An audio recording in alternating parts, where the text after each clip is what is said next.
My name's Steve Feather. I'm not an Appcelerator shill.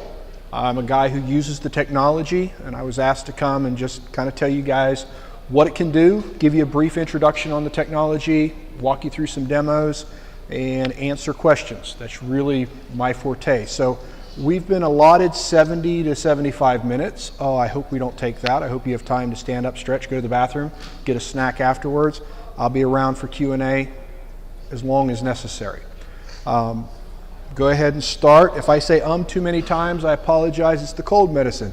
It's spring starting in Georgia, and I hear everybody walking and coughing, so I apologize in advance if I start that. Again, I'm Steve Feather. I'm the founder of Feather Direct. We started in 2009 doing specifically SEO, reputation management, moved into mobile development natively. We had to find a solution that would save us money and our clients money.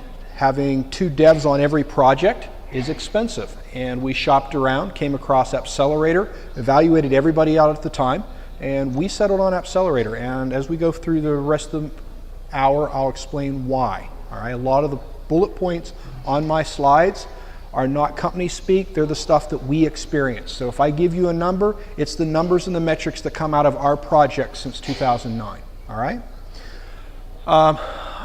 I've worked with Macmillan and Manning and some others, PAC-T. I'm an author, specifically in the JavaScript area. I started in '96 was the first book I wrote. '96, we had JavaScript on servers put out by Netscape. We've come full circle in my lifetime because now you guys are running Node, and we've got pure JavaScript running on servers, powering APIs, talking to databases. That's where I started. Put up Netscape servers that would talk to Informix or Oracle databases that pulled AirTouch cellular tower information off. So a technician could walk in and go, hey, look, we've got this layout in an AirTouch cellular tower. That's kind of cool. Unfortunately, that work has been absorbed by somebody else because they all got merged into the big 3 and that's gone. So that's where I kind of started. I do carry a title of Appcelerator Titan. That just means I work with the community doing user groups. We'll come and speak at things like this, share our experience, do some training every now and then. I used to have expert on the slide. That's pretentious. The only difference between an expert and the person who's not is the expert has had an opportunity and time to fail more often than the other guy. The only reason I could be considered an expert is because the knowledge that I have came from stumbling a bunch of times, making mistakes since the first time I wrote my first bit of code.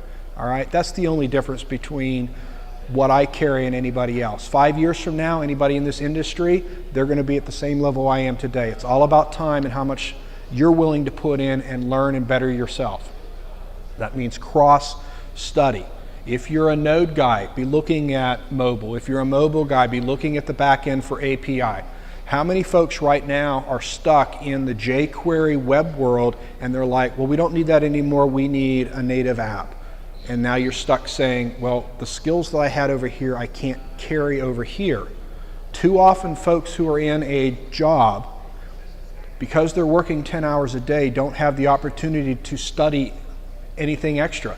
And so when the layoffs come, they're sitting there going, I'm not marketable. I've had a good job for 3 or 4 years, but now I can't move into anything else. I haven't had the time. So I'll throw that one out as a freebie for the young guys and some of us old guys. It's easy for us to fall behind too. Open source contributor, if you want to hear rants about anything, I'm on Twitter at Stephen Feather, and every now and then I write an article in mobile. I haven't written anything in a year because I've been really busy. Business has been good. Our firm is out of Fayette County. We've got right about 10 guys we can pull in from other firms if we need to. If you guys need help with a mobile project, feel free to talk to me afterwards. But that's not why you came. That's just why you should listen to me. You're here because you want to build mobile. How many of you guys are currently looking at mobile? Let me back up. How many of you have projects that are about to start in mobile? All right. How many of you have projects that are currently going? All right. Now let's ask some questions. Objective-C. How many of you guys know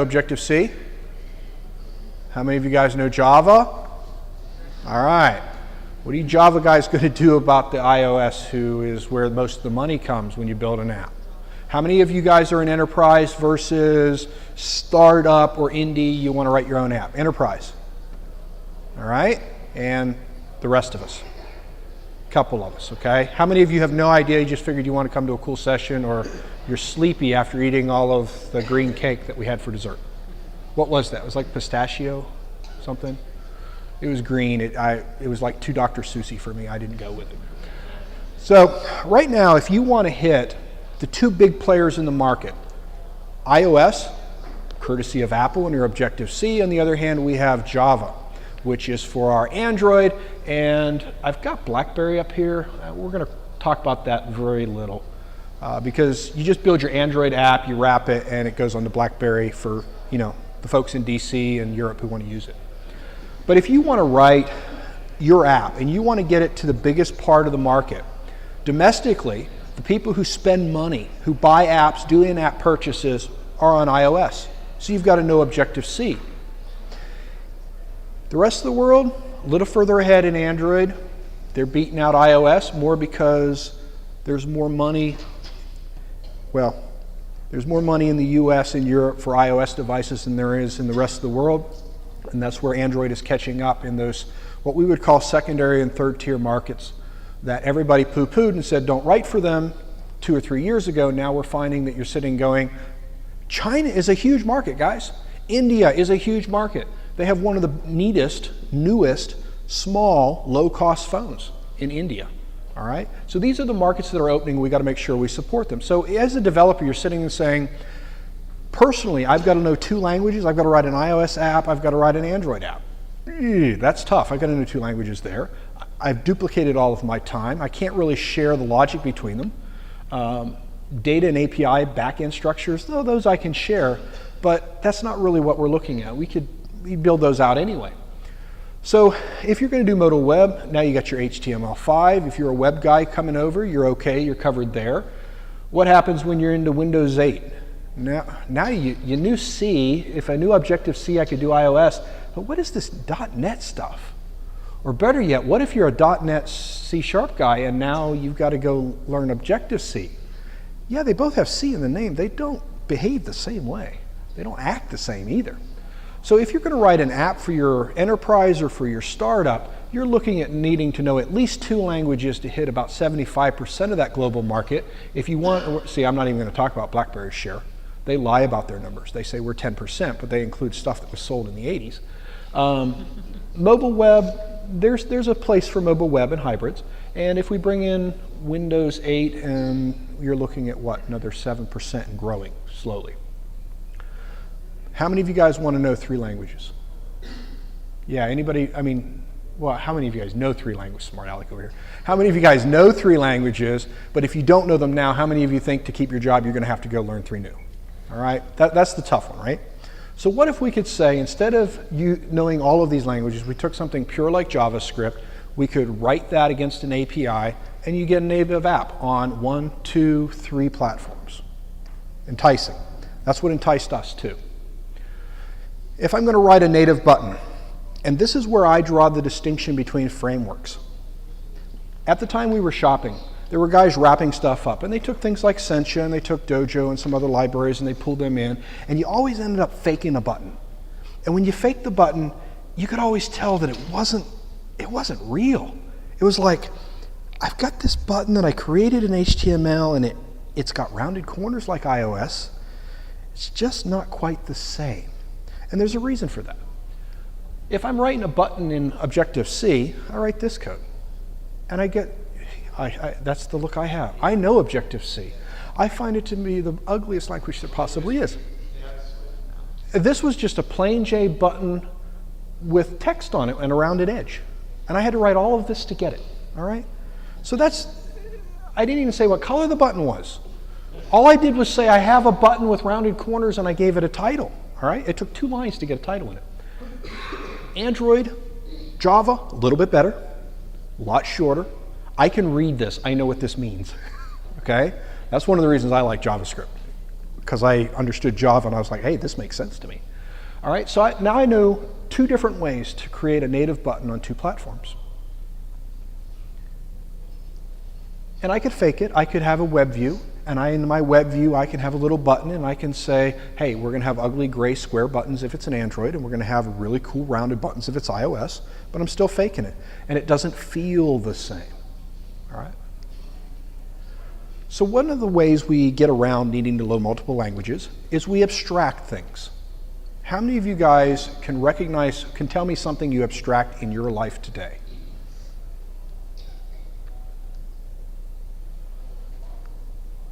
I'm doing it right now. The API to talk to Keynote is to press a button on the keyboard, but that would require that I'm up there. And even below that, there's a different abstract. We get even closer down to the iron as I go past the keyboard, down into the controllers, down to whether or not I actually tell Keynote to switch between slides. Well, I've abstracted all of that. I've brought that to my new little remote control. When I was a kid, my grandparents had an abstraction for the television. It was me. And we had a little wheel that we turned to focus in UHF and VHF. You young bucks, you have no idea what that is. And antennas that we had to turn, and yeah, just to get 2 channels, NBC and CBS. The idea of an abstraction is that we take what we know, we have somebody else do the heavy lifting for us, and talk to what we don't know. In this case, you may not know Java, you may not know Objective-C. I'm hoping that if you're in here, you have an understanding of JavaScript. And so what we do is we write against an API that abstracts the native calls on iOS and on Android for us. So what are the advantages of abstraction? The first, faster development. I already have an understanding of JavaScript. I don't have to learn 2 more languages. I can reuse knowledge that I have and libraries that I've already written.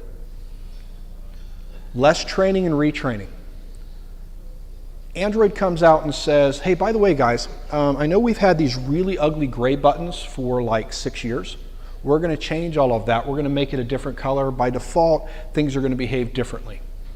You don't have to know how to write that native code. You just keep writing your UI button and in JavaScript against your API, and out the other end, you have an Android 5.0 button. All right? Simpler maintenance. You can bring somebody into the fold, into the company, who understands the one language. You can teach them that one language. You don't have to teach them 2 more. Maintenance on your code is easier because somebody else has already done the heavy lifting and moved you to the next level. You don't have to relearn all of that. You've got one code base to work from. We chose Appcelerator at the time. Now this is going back, and there were a lot of different competing frameworks on the market. We had Ruby Motion. Sencha was putting out their web framework to be wrapped by PhoneGap. That was before PhoneGap had official names and all that kind of stuff and got bought by Adobe and all of that. Still PhoneGap at the core. There were guys that were writing stuff in Ruby. There were guys who were writing stuff in their own made-up languages. There was a lot. It was the wild west of cross-platform frameworks. We chose Appcelerator because of the robustness of the API, and we'll go through those in a little bit, show you some examples. They were open source. A lot of the guys at the time were open source. There were a couple that were closed sourced. We really liked the fact that we could pull down their framework. We could compile it on our own. If we needed to make changes, if we needed to enhance the SDK, we could do that. That was big to us. Also means we could contribute it. I really like the fact that we could code in a language that I not only loved, but understood. Those are not always the same thing. You can have an appreciation for a language and have no idea how it works. With JavaScript, I have a huge appreciation for something that was written in less than a week. No laughing, that was a bad joke. Don't tell Brendan I said that. I want to make it very clear, Appcelerator is not PhoneGap. It is not run inside of a wrapped web view. All right? And we'll talk about what it is. It is not a generator or a transpiler. We do not take your JavaScript code and magically make Java code and make iOS code. All right? It uses a bridge. A lot of the larger frameworks do that. JavaScript talks to the bridge. In this case, we call it curl, which is the process of making titanium. and that talks to native APIs. And I'll briefly talk about TI Next, which is the next version. The next version brings us a little bit closer. The bridge is shorter. It's much more compact. Your calls pass through Hyperloop, which will be called HAL. And instead of a large bridge like Kroll, it will be smaller, and you'll be talking to the iron a little bit more closely. The reason I leave that as we'll talk about that, they're on their 4th or 5th generation, their iteration. They started over 2 years ago, and every time their engineers got close, they were like, we don't like this, and they'd start all over again. And so there are some competing frameworks that are already at this point. My argument would be that they're not at the point these guys will be when they release later this year. All right. So that's Appcelerator in a nutshell. Titanium is the name of their framework put out by Appcelerator, the company. In Titanium, I can take and write a button that looks like this. Can you guys read that and understand what I expect to come out the other end? All right, it's pretty simple, right? I have an API for the Titanium UI namespace. I'm going to create a button with that method. I give it a title. All I've got to do somewhere along the line is add that button to a window or a parent view or whatever I want to add it to in my app. If we've looked at Alloy, which was released 2 years ago, one of the issues was geeks like us could look at this and go, yep, I can read that. And I understood what that meant. When you bring designers into them, how many of you guys are working with a designer where somebody else dictates your look and feel of everything? How many of you are designers? A couple of you, okay. When you look at this, if you don't have an understanding, you sit and go, that's geek code to me, right? I mean, you may understand it, but still, I don't know what this is going to look like. I don't know layout and relationships. Alloy brought in an XML view or an XML format that allowed us to say, I've got a parent window and I put that button on that. And it separated logic code from both display or your layout and from styling. And we'll look at that in detail as we go on too. But these are two different ways, and I put these up here because these are terms that if you're going to hang out in the forums, you're going to ask questions. Folks are going to ask you, is your code classic or is it Alloy? Classic is what we all started with back in 2009, 2010. Alloy is what most folks are writing in the last 2 years or so. Alloy actually ends up compiling in the background down to classic code, so it is in itself an abstraction from what we all grew up writing. All right. So if I was looking at something like this is where you sit and say, as a designer, what do I expect this app to look like? I'll give you guys a little moment. Can you guys, somebody tell me what they would expect this rough app to look like on iOS or Android? Down here, I've got a tab group that opens, so I'm assuming that I've got a tab group in there somewhere. I've got tabs, and I know that I need to have windows on tabs, so I've got 2 windows, but I really don't know what this is going to look like, all right? That code generates this on iOS, same code generates this on Android. 1 code base, 2 native looks and feels. These tabs, if you guys look and see, these are native. This isn't wrapped. This isn't a web view that we're faking. This is a native iOS tab, and this is a native Android tab from this rather generic looking JavaScript code. But if I'm a designer, I have no idea what this means. I've got logic in here where I'm adding stuff to a tab group. What does it look like? I see some colors in here, but I'm not sure which ones those apply to. So when Alloy comes along, and I'm sorry, that stretched really badly. I use Sublime with 3 panes. So I have my logic over here. So here I am opening my main controller, my tab group. If you look up here, I've got an Excel markup. I start with a tab group, which has 2 children, 2 tabs. Those have 2 children of their own. So as a designer, you can look at this and say, I see what the layout looks like in Alloy. But what if later on I want to go and change the styling? Well, we've got what look like style sheets, all right? I'm not going to tell you guys that it's CSS because it's not. We're not on the web. Yes, it does kind of cascade, but to call it CSS would be disingenuous of me because we're not on the web, we're in native, okay? So they call it TSS for Titanium Style Sheet, all right? But it has a lot of the same look. I've got some properties that I add.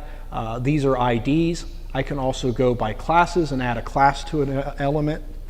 I can say all of my windows. I could have an element inside of my TSS that is just for windows, and every window starts with those default properties. And so when it comes to, I've got my logic built, I've got my app built, the designer says, hey, we're going to change the rebranding. They don't have to go and dig through a bunch of JavaScript code. They go and change the styling sheet and go, okay, now we've changed the blues to reds or reds to blues, or, you know, everything designers do. So the advantages of using Titanium. You write once and you edit for platform. There are some things that are not the same on every device and across every platform. iOS has navigation windows. Android doesn't have that. Android just likes to throw windows up on top of each other, and somebody else is responsible for managing the stack. All right? iOS is real nice. You have a navigation window, I open a window on that. Guess what? I get this cute little bar at the top with arrows, and it knows that I'm going forward or back, or I've kept them on the stack, and when I go back, I can kill it. Or I can save them, I can use them later. All right? You don't have that functionality. So sometimes you're going to sit and say, hey, if this app is running on iOS, I would like this. Sometimes I'm running on Android where I have, what, an action bar. And I've got all these cool things that I can do with a back button, which I can't do on iOS because they have, what, one button. I'm an Android guy. I really like the beauty of iOS, but I carry an Android device because I like the control. I like to be able to say, I can go back. I can do this. I can, you know, instead of using the same button, did I single press? Did I double? Did I go fast enough? That's drives me nuts as a geek. You can deploy all over. Meaning, all of the supported end target platforms. So you can hit iOS, you can hit HTML5, so if you want to spit it out and throw it on your Firefox OS, you can do that. Windows support is built in right now. They take an HTML5 app, wrap that up, you put that on Windows.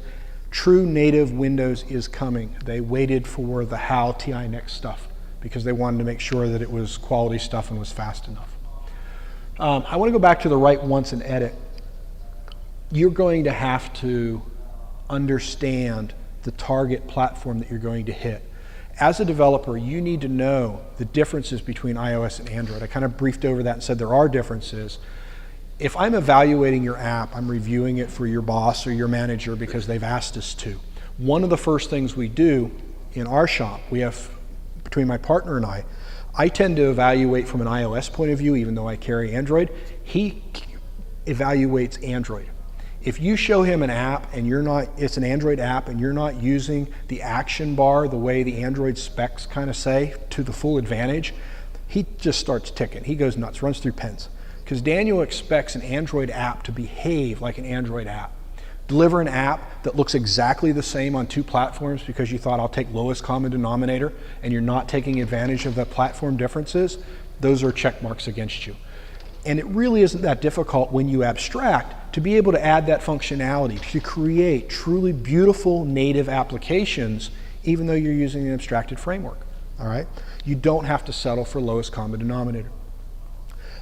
Native interface controls, I can tell real quick whether or not your app is a hybrid or a native based upon the look, touch, and feel of your app. I can tell if you faked your action bar at the top by just throwing some views on and pretending that you've got an action bar in your app when you really don't. I can tell if you faked your navigation controller on iOS, all right? Those are the kind of buttons are the big ones. Buttons and how long text scrolls is a dead giveaway in an app, whether you're using a hybrid or not. And as a geek, yes, we're picky when it comes to reviews. Your end users in the back of their mind know the difference. How many of you guys are Facebook users? How many of you are closet Facebook users? All right. Facebook were some of the folks who had the worst public problem with this. They released something that was definitely hybrid. And even the end users, teenage kids, were sitting there going, there's just something not right about this app. And they've made the move to a more native app because somebody said, this isn't right. So your customer may not be able to tell you what the problem is in your app. They're going to know there is a problem, okay? It's like when your car doesn't drive down the road, you're like, I'm not a mechanic, but I should be able to get more than 35 miles an hour on 285. Maybe I should take this to somebody. It just isn't right. All right. I'd already mentioned reduced maintenance in another slide. Okay, simplified deployment to new platforms. When BlackBerry support was added to the Titanium SDK, yes, there are some differences in the BlackBerry native look and feel. It's terrible. Sorry. I used to carry a BlackBerry. I'm so glad I don't have to anymore. But when the time came, I still had a TI UI create window. And instead of saying I now have to go figure out BlackBerry's Java implementation, I could just say I have a window, and I magically got a BlackBerry window on BlackBerry devices. So when we rolled out a couple of apps, notice that, couple of apps on BlackBerry, we didn't have to sit and go and learn all of the BlackBerry native code all over again. We read their specs, we knew what they expected for look and feel and design, but we didn't have to go learn something new. That was huge for our customers because that reduces your costs. Again, utilizing JavaScript skills. This is big to me because I came with pure JavaScript back in the day, in 90s, 95, 96. I discount the value of jQuery as saying, I know jQuery, so I know JavaScript. jQuery works very well if you have a DOM.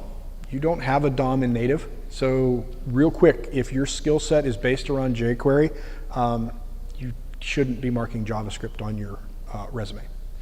You'll get caught with almost any framework. And I'm not being mean, I'm being practical as a guy who hires folks and make recommendations. So you can utilize your good quality JavaScript skills to build your native apps. Disadvantages. If I were a company shill, I wouldn't tell you what the disadvantages are, but I'm a guy who uses it. You modify often.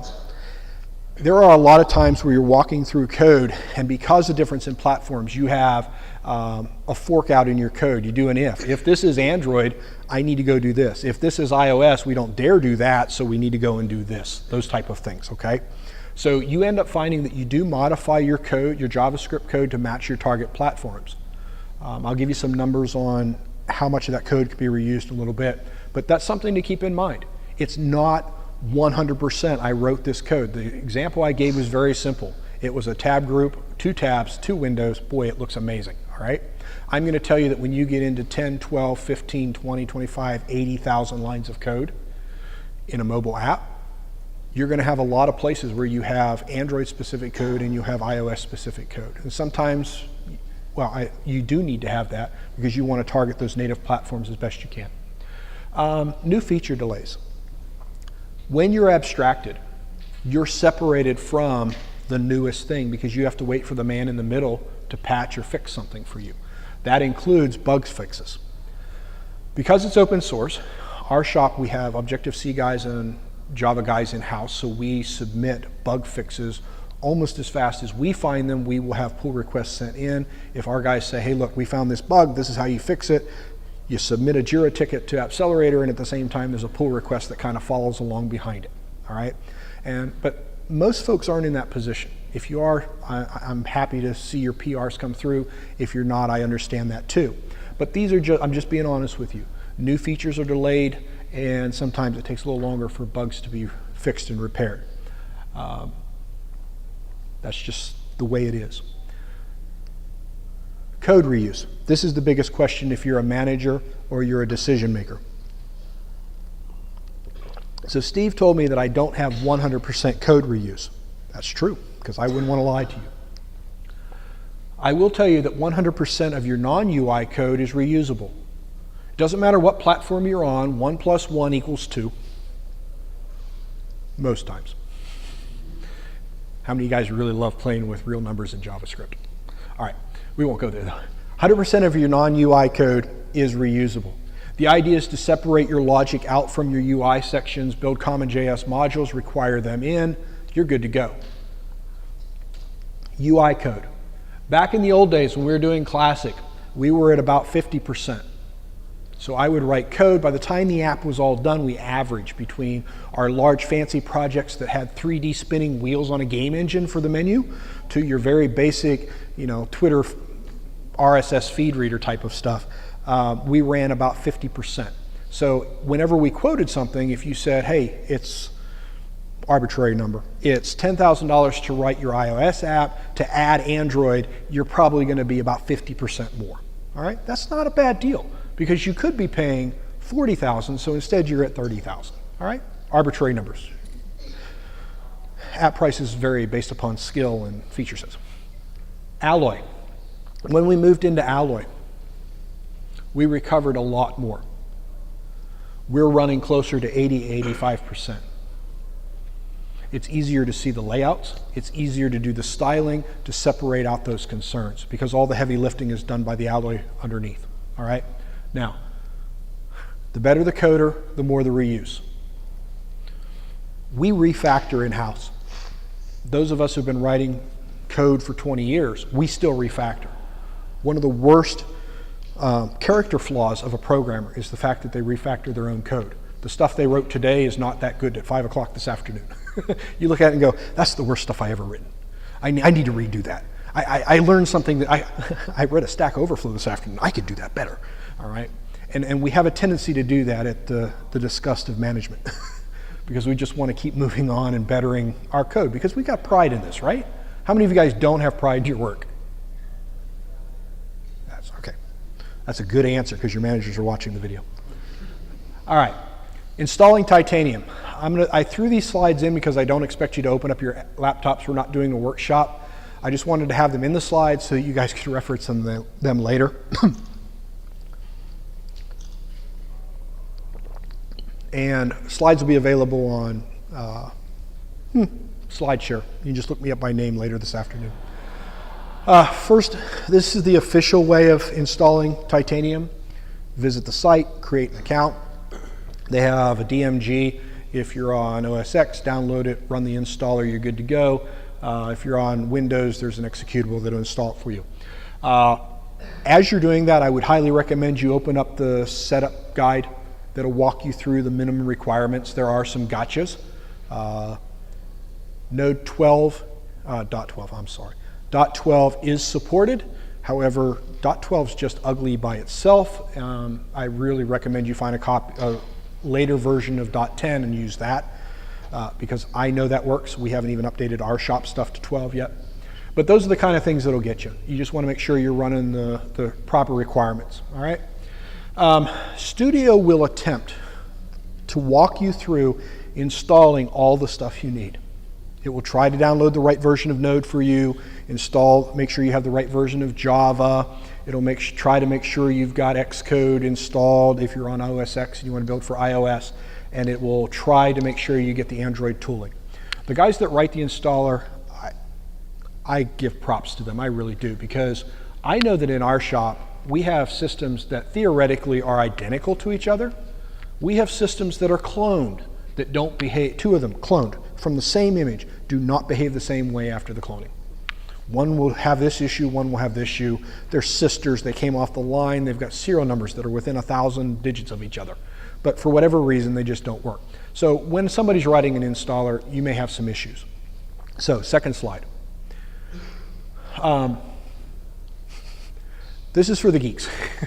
This is pretty much how our shop installs stuff because then I control each of those segments and our stuff gets installed with a grunt script on each of the systems. So we install Node, grunt, and then everything else runs itself. Walk your way through. I recommend Node 10 for right now.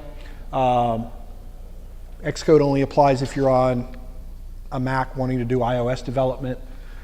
Android tooling, it's okay to use the latest right now. There are times that the latest is broken from Google or from Android. Make sure you set the Android path tooling. A lot of folks forget that one.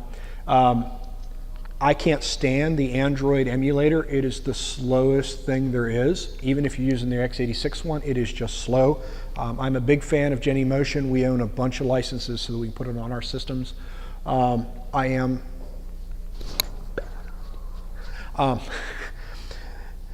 Just search the internet, it's there.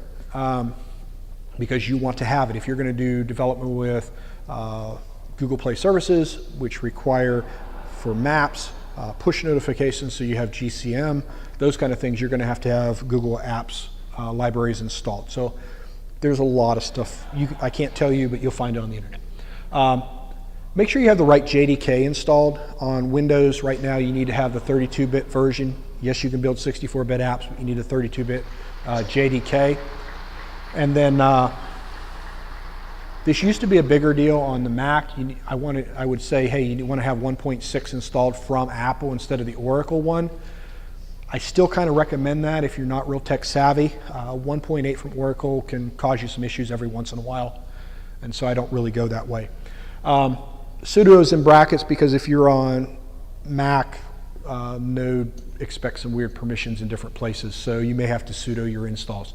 Install the Titanium CLI, install Alloy, run setup. It's going to ask you some questions about your environment, and then download the latest SDK.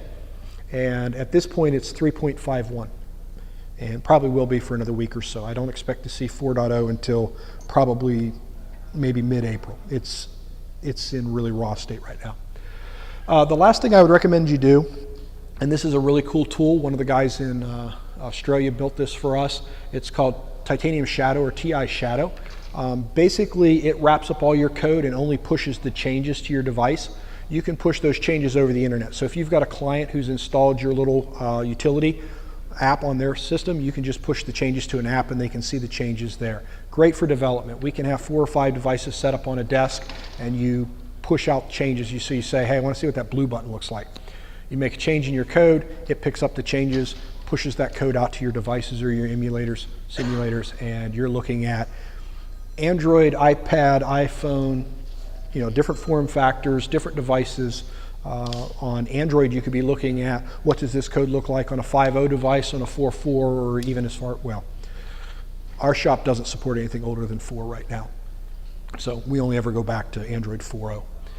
And then this year, probably bounce sometime up to 4.1. As that big green circle that Google likes to put out every month changes, we tend to drop support for those lower end devices. So that's how you do your installation. I'm going to see if I can't switch this over and show you an app written in Titanium. That source code is available here if you want to go and look at it and play with it. This is a movies app. And this was written by the team at Appcelerator.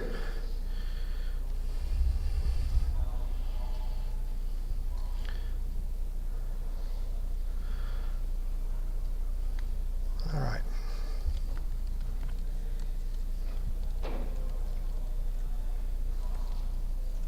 And I have some cheats in here.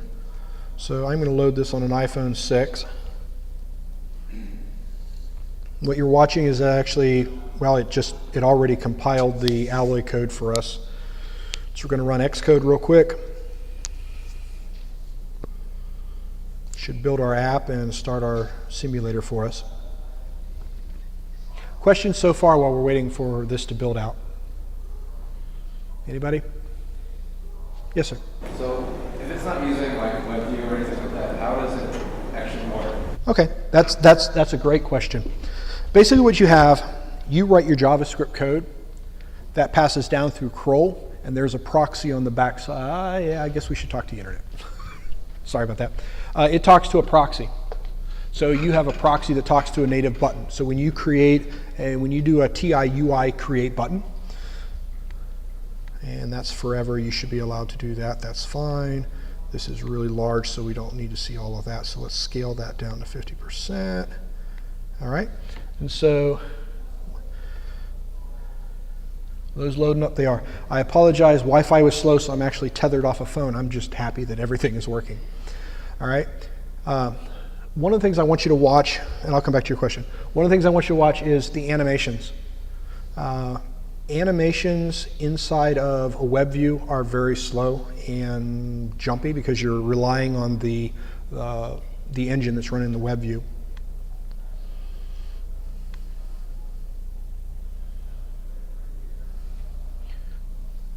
It looks great on the Retina display. I'd show it to you, but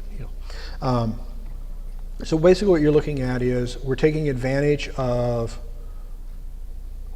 the full screen, well, the underlap underneath the status bar on iOS, which is what you would expect to see on a newer iOS 7, iOS 8 type of application.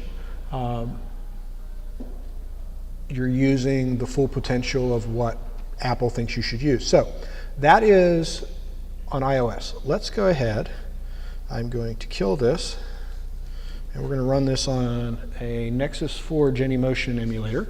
And as long as we got our fingers crossed and Android tooling behaves itself, we should see one start. So to answer your question, I do a TIUI create. I get a proxy to a native object, and my commands or color changes, those kind of things, pass down through the proxy down to the native layer. And when I was talking earlier about TI Next, one of the things we're going to see is the distance from here to here shrink drastically. I know how works. I'm privy to that. I can't share that yet. Guys, it's going to be cool. It really is. And the fact that they've waited, I mean, they're on their 4th or 5th generation. They wrote a couple times and they said, this isn't fast enough. I don't like this. And so they kept throwing that back, and the engineers kept coming with new and new ideas. The next version is very cool. My understanding is they're planning to open source a lot of that tech. They're waiting on some patent stuff to get that out. That's my understanding. All right, we're going to continue that. And same code base. There are your two apps.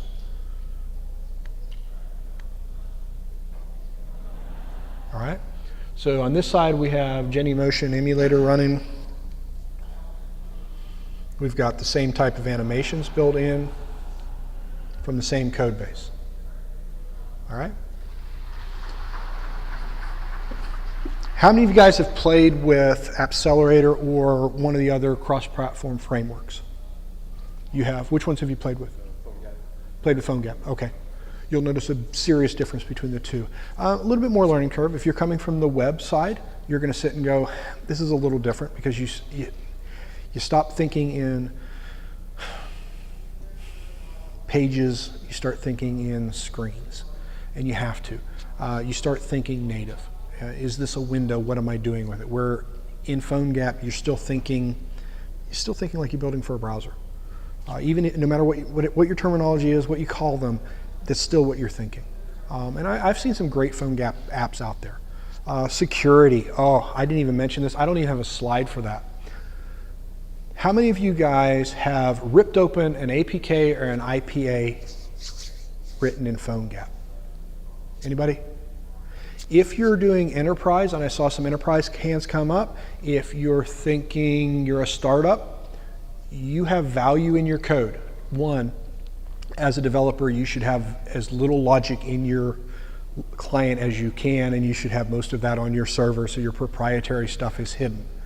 However, there are times that you need to have logic in your app. You need to ask yourself, is the code that I wrote available to the average Joe, a hacker? How secure is my code? That is one of the first questions we asked when we were looking at Appcelerator, and it's important enough I should have had it on the slide, and I'm glad I remembered to remind you to look at this. When evaluating a framework, it's not just about how easy it is to build something, but how secure what you wrote is. Appcelerator takes your JavaScript code, your stylings, and in a production environment, encrypts those at 256K and embeds them down inside the binary. All right? They have had a number of their enterprise folks come along, evaluate that under NDA, and it was enough for their enterprise clients to sign off on the encryption that they use to protect code. That is a big deal. When you're doing your evaluation, you need to be asking any other competing framework, can I see my code? Is my code safe inside of your product? And don't just take their word for it. Have your engineers rip it apart, right? I will say there was a small flaw found in the last year Android only, for Appcelerator. It was fixed within 6 hours. Somebody brought it up in the middle of the night. One of the other Titans and I saw it appear on the net. We said something to engineering, and engineering worked overnight to release a fix by the next morning. It was not an easy way of getting to your code. It was possible. And their guys jumped on it real fast and said, "You're right, this is an odd case. Let's solve that." And so changed the way some of that was done on Android. Android is a unique beast because you compile down to bytecode, and if you guys understand Java, there ain't nothing secure about bytecode. Anything that is done that way can be reverse engineered somewhere. Stuff's available in memory always. So not everything is 100% secure, but you want to know how easy is it that your competitor is going to rip your app apart and figure out what you did cool to get this effect or that effect. All right? So what do you guys want? What time is it? How much time do we have left? I told Pratik I did not have 70 minutes. 20 minutes. We got 20 minutes. All right. What do you guys want to see? What do you guys want to know? Because we've got 20 minutes. I can take questions. Yes, sir. Can you mix and match native features like you're building a type, using type? Absolutely. I want to include iBeacon in my new iPhone app. iBeacon is not an API that's included inside. I can take an iBeacon library, I can wrap that. Some of the competitors will poo-poo that. They'll be like, oh no, we can stock straight to the hardware, or we can stock straight to the library. With TI Next, we'll have that. But for now, you can take your library, you wrap that, and you expose your native Objective-C or Java calls to JavaScript, and you pull it in as a module. It is not that difficult. I can do it, so it's not difficult at all. All right. Basically what you're doing is you're saying, if I have an init call for whatever library you're doing, a piece of hardware, a beacon, or whatever, you just simply wrap that method and expose that to the JavaScript side. All right? And you do the same thing for any of the platforms. So does that answer your question? Because that's a big one. Can I talk to printers? Can I talk to Amazon S3, Amazon? You can use the REST calls to push stuff to Amazon. However, if you're using REST, you lose some of the other functionality. You don't have the secure login. You're not creating tokens for your uploads. You can, but it's much easier to manage that in the native library. Upload Manager is something else. If I'm uploading and I'm only using the REST, then I'm responsible for managing the upload in the XHR call or HTTP client call, where if I use Amazon's S3 and I just magically say, upload this, it uploads and then fires a call back when I'm done. So those are the kind of things that you would think about extending and wrapping with. Yes, sir? So some of the device-specific features or the iOS might have specific features that Android might not have, and vice versa. How does this be useful? I cheat in classic code because the namespace on an iOS device, the namespace for Android wouldn't exist. I'd have something like if not TI Android, ti.android, and I'd hit that namespace, and if it didn't exist, then you'd run iOS code. In Alloy, they've extended some constants for you. So you can sit and say, if OS underscore iOS, so in other words, am I on an iOS device, then I run this section of code. And you simply fork out from there. So like if I open a window, for example, any app, I'm just going to open a window, but I know I'm on Android, and I'm going to have my action bar.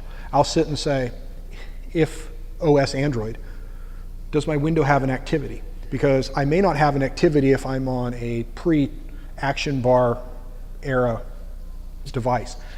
And even though we may say at build time, I'm only going to run on 4.x devices, so I know I should have that action bar, I can't guarantee that because Android's open source. And there are carriers that screw with stuff all the time, so you never make that assumption and say, because I'm on a 4.0 device, I know I'm going to have an action bar. You still do the check and make sure you've got the activity, and does the activity have the action bar, and you work your way backwards. And then you sit and populate your menu. And so you'd have that section of code that is Android specific, but over on iOS, I may have something different. All right? I can fork, yes ma'am? I was going to say, I know you talked a little bit about how you can use Android-specific stuff, but is there any functionality on native Android apps that you just simply cannot get with Qt? Functionality on Android. Or is it all like you can get all of it? I can't talk to wearables yet. Yeah, the tickets are open on that. What about like widgets? Android widgets? Widgets are the other one. Because widgets, the way they run in a separate context, they're not run under the context that would interpret the JavaScript. On iOS, make sure I say this right. I'm running through my mind Jira tickets to make sure that I've seen stuff. We can't talk to Google. We can't write an app. We can't write the Apple Watch portion of the code in Titanium, but I can package that with my Titanium app. So I can write that in Xcode, I can bring that in, and at the time that I package my IPA for release, I can include that in there. What's the other thing that we just got in iOS 8 on the desktop? Extensions, so that I can drop those down and do fancy stuff with those. You can do extensions now, that's been added. Those are things, I'm thinking of Android, things that I absolutely can't do. Android is really cool because anything I think I can't do, I can just fire an intent and figure out who wants to do it. You know, somebody says, hey, do you want to do pictures? Oh, let's ask. Anybody do pictures? And you get 75 apps that all lie and claim they do pictures. Scanning, there's a bunch of scanner modules out there, Bluetooth, talking to printers. Printers is an odd one. Saw a project come through. We ended up not taking it, but somebody was asking the question. They were trying to talk to a Bluetooth printer, and the specs were getting them, they had to write all of the headers for the data packets that were going to go to the printer and everything else, and he says, can we do this? And I said, you may, but I don't want to do that. It reminded me of the 1970s and 80s when I was a kid and we were actually writing printer drivers, and somebody goes, can you talk to this, you know, SpinWriter.matrix printer or Daisy Wheel printer, and you had to go write, you know, actually wrote the code that went to the printer. I said, I think we've moved further than that. I think they're responsible for giving you the drivers. But those are one-off type of things. Yes, sir? Have you tried Calabash as a cross-platform? Calabash for cross-platform or for testing? Cross-platform testing, or the whole thing together? I have not. RTDD, I got to think which, depending on the project, because it depends on who we integrate with. We are firm believers in test-driven design. I'm not so anal that everything needs a test. There's some absurdity level that you can go to there. The guy to talk to about Calabash testing with TI is with Codex Labs in Nashville. And if you leave me your information on a piece of paper, I can get you in touch with him. McElroy, and he should be here tomorrow for the HTML5 meetup group. I think he's driving back down. So, yes, sir. Question about testing. So, a lot of devices have to support, let's say, a Boolean app has to support various devices now. So, from the testing perspective, what do you guys do? You buy all those devices physically tested, or do you have emulators? Just curious. When we talk to a client, basically we say in the specs, we guarantee that you will run on a Nexus 4 and Nexus 5. There's a reason for that. Those are Google's devices, and they are guaranteed to run what Google says is going to come out of the box. Does that mean we don't test on other stuff? No, we have a nice collection of hardware. I hate to say that. My tax guy wonders why we buy so much stuff and write it off every year. He goes, there's no way you guys are carrying around 10 new phones this year. No, they're all sitting on a desk, and we pull them out when it comes time to test. Two ways to do this. First is, are you doing CI? We actually run a Jenkins server at the office.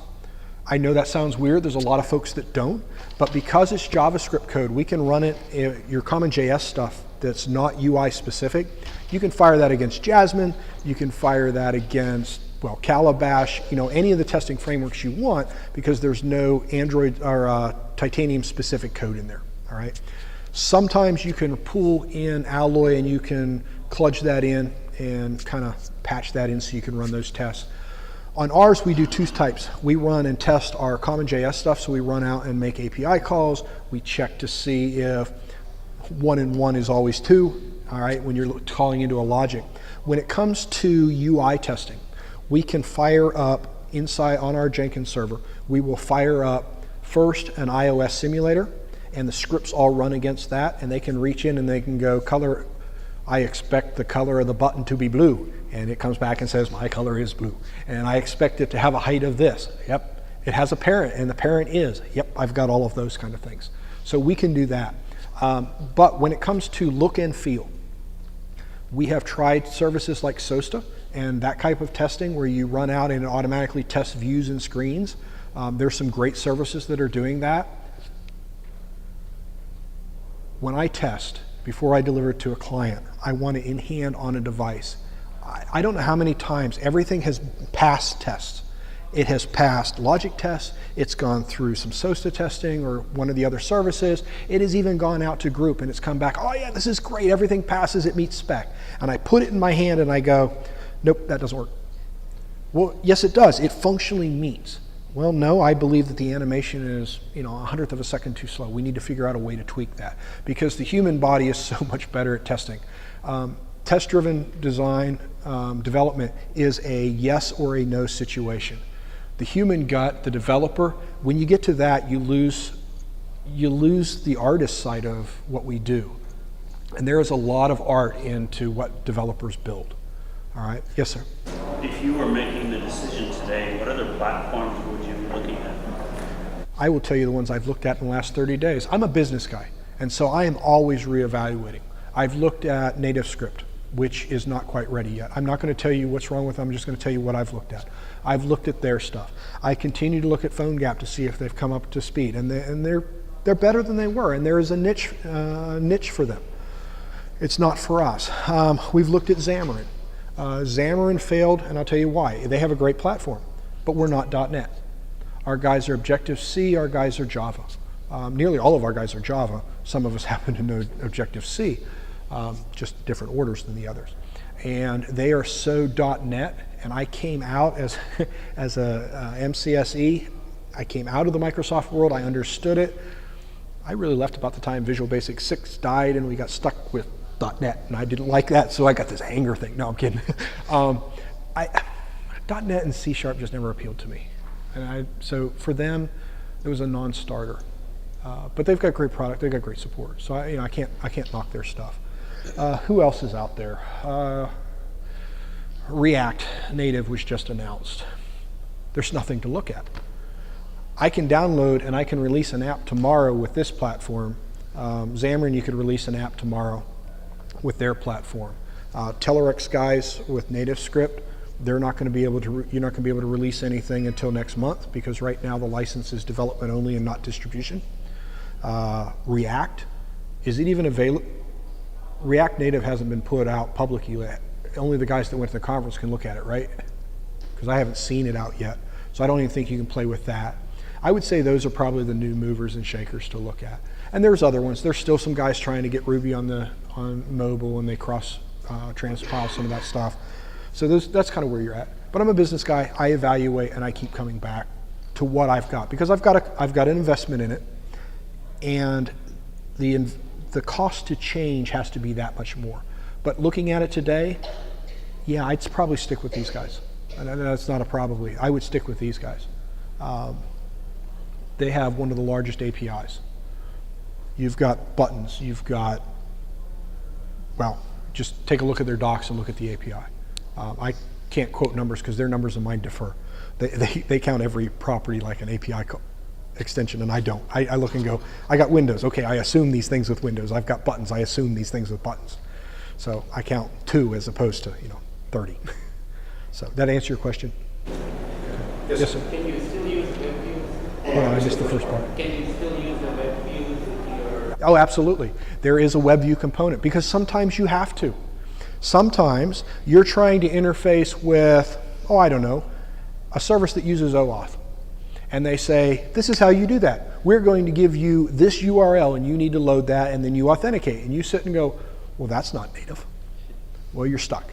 All right. Sometimes you will get content that needs to be updated on a regular basis. And sometimes just the flow of text it's just simpler to say, instead of having a label, even on iOS with the new way we can take a label and we can adjust text inside the label, it's still kind of kludgy even for Apple to do. So you're just going to say, hey, I'm going to throw text on the screen. Fine. Format it with the CSS throw it on the screen, and you're good to go.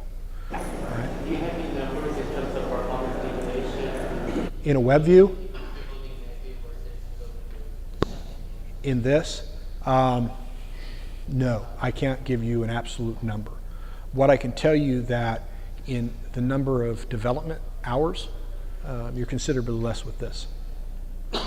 If you take a guy who knows Java but doesn't know Android, and you set him down, let's say he knows Java and JavaScript, you sit him down and say, I need you to build me a window with something on it.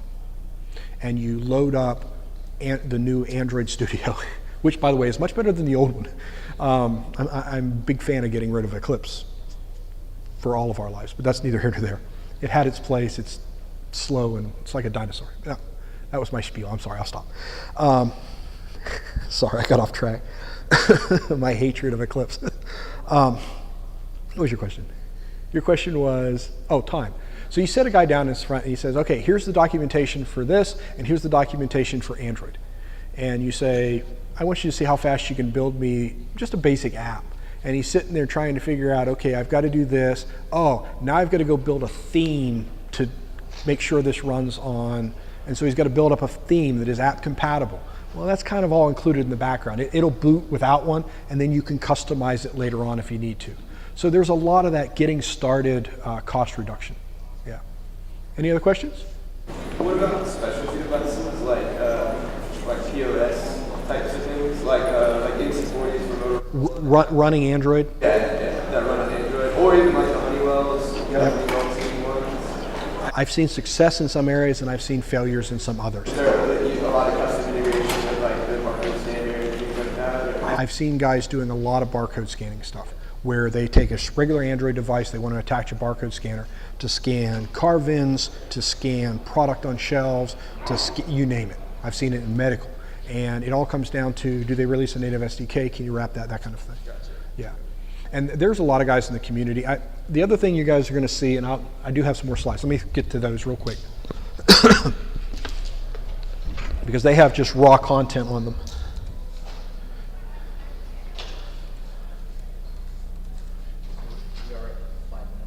Thank you. I'll throw these slides up real quick. See, we did burn 20 minutes. That sounds terrible. I burned 20 minutes of your lives. All right, so we did this one. All right, additional resources. Docs Q&A. You guys asked about custom modules. If you go to get with 2ts.i, it didn't show, did it? Huh. How come? Let's try this again.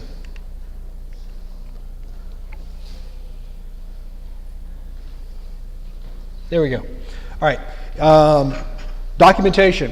When I started in 95, oh, that was a different start. When I started with Titanium, our documentation was pretty much, we opened up the source code and we read and saw what the engineers had done. There was really no documentation. That has come a long way. The 3.0 docs, there was a big emphasis in the last 2 years to update the documentations for the API. Quality stuff up there along with guides and that kind of stuff. Q&A. The Q&A is changing this year. The format that they originally put up, the forum software, it was old, unwieldy, and unbearable. They couldn't manage it, and so they're moving to a new one. There is still good content there, but there's not a lot of folks answering questions right now. If you have a question and you're in this group, find me on Twitter, ping me, and I'll see if I can't help you get started and answer a question that way. For those looking for modules and extra widgets, Git.io scans GitHub, runs through those real quick and indexes and tells you if a module is iOS, Android, both platforms, CommonJS, that kind of stuff. Short list, if you want people to follow on Twitter who are in the Appcelerator and or mobile scene, there's some crossover there. I would go ahead and grab my list there. These are the folks that I would say are mover and shakers there. All right, let's see. We did questions and answers. All right, if you visit this URL, the password is titanium with a capital T, take the survey. We're giving away 4 $5 gift cards in exchange for your name, and we call and pester you. No, that's not true. I might email you and see how you're doing, if there was anything you would have liked to know or missed, that kind of stuff. All right? That's pretty much it, if nobody else has any other questions. And I'll be around afterwards too, but I'll yield the floor to the next guy coming along. You guys good? All right, thank you.